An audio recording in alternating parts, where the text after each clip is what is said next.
Magandang araw po sa ating lahat. Ako nga po pala si Rizal Antiparasan Jr., 17 years old, grade 12 UMS. Ang talumpati ko pong ito ay ang talumpati ni Pangulong Ferdinand R. Marcos Jr. sa paglulunsad ng bagong Pilipinas, serbisyo fair at pamamahagi ng mga tulong mula sa gobyerno. Maraming salamat sa inyong lahat sa pagpapakilala sa akin at sa napakainit na mana sa lubong. Hindi ko akalain na ganito ang magiging salubong ko dito sa Nabwa. Kaya naman ako'y natutuwa na dito ang aming pinili para i-launch, para ilabas ang ating proyekto, programa na Bagong Pilipinas. Isang maganda, malusog at mapagpalang umaga po sa inyong lahat. Kami po ay nagagalak na makasama kayo ngayon sa paglunsad ng Bagong Pilipinas, serbisyo fair dito sa Camarines Sur. Kasabay din po nating nagdiriwang sa araw na ito ang mga taga Ilocos Norte, taga Davao de Oro at Leyte, dahil kasalukuyan din silang nagsasagawa sa kanilang mga lalawigan ang mga Bagong Pilipinas serbisyo fair tulad nito. Makikita po ninyo pero mayroon tayong live stream po doon sa mga iba't ibang lugar para sabay-sabay ang ating pagdiriwang ng paglunsad ng Bagong Pilipinas. Ang programang ito ay isa lamang sa mga unang hakbangin ng pamahalaan upang magkaroon ng bagong pag-asa at bagong simula ng mga Pilipino. Magkakahiwalay man ang ating mga isla, pinagbubuklod-buklod naman tayo ng isang diwa at isang pangarap. Isang bagong Pilipinas para sa bagong Pilipino.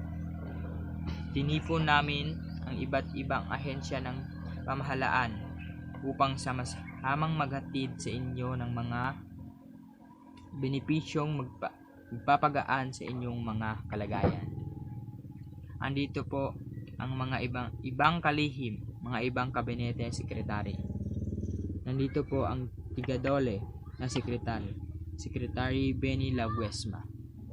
Andito rin po ang ating Trade and Industry, Department of Trade and Industry Secretary Fred Pascual.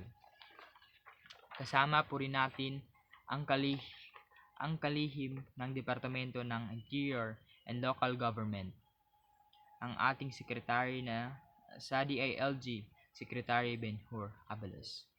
Si Secretary ng DOTR or Transport ay nandito rin. Nandito rin si Secretary Jimmy Bautista. Nakasama din po pinasama natin para makita niya kung ano ba ang mga pwedeng gawin para makatulong pa. Andito rin po ang ating BIR Commissioner na si Jun Lumawi. Hindi ko pa nabati pala ang ating mga kaibigan kay Congressman El Ray. Good morning. Nandito rin po ang ating PNP Chief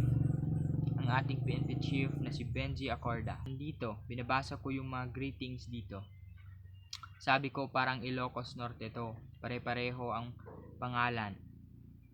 Governor Luigi, Congressman Migs na dating gobernador ninyo. Yung mga beneficiary ng Bagong Pilipinas, serbisyo fair. Mga kapwa kong kawani sa pamahalaan. At kayong lahat ng mga tiga-Nabwa. At lahat na hanggang sa iba't ibang lugar kung saan tayo ay nagbubukas ng Bagong Pilipinas na programa. Magandang umaga po sa inyong lahat. Nakikita naman po ninyo full force lahat ng mga kagawaran at institusyon ng gobyerno ngayon. Mula sa pagbibigay ng tulong medikal at pangkalusugan, pinansyal, pangkabuhayan at pang-edukasyon.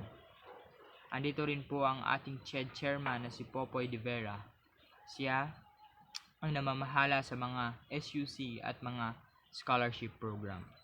Isama pa natin ang ating flagship program na Kadiwa ng Pangulo, kung saan ginagawa namin lahat upang makabenta ng murang mga iba't ibang bagay.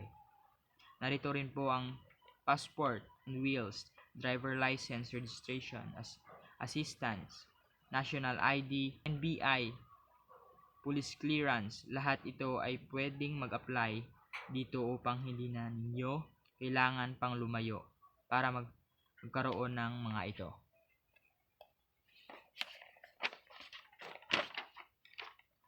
Marahil dito na rin ninyo matatagpuan ang inyong pag-ibig, baka po iba ang iniisip ninyo. Ang tinutukoy ko po ay ang aplikasyon para sa inyong pangarap na murang pabahay. Ilan lamang po itong mga ito sa maaari ninyong i-avail sa araw na ito. Maliban po sa servisyo fair na mahagi din po tayo ng ilang mga ayuda. Upang matulungan ang mga magsasaka, nagbigay po ang DA, the Philippine Coconut Authority, PhilMec, at National Dairy Authority ng mga traktor, harvester, truck pangkarga at iba pang kagamitang pangsakahan. Hindi rin po natin nakakalimutan ang ating mga mangingisda dahil ang BFAR ay namigay rin ng mga fish cage, package at ilang bangkang dimotor. Namigay din po ang DOH ng mga wheelchair na maaaring gamitin ng ating mga senior citizen na mga may sakit. Alam po namin na marami tayong iniindang hirap sa panahong ito. Kung kaya't sana ay makatulong ito sa inyo ng lubos.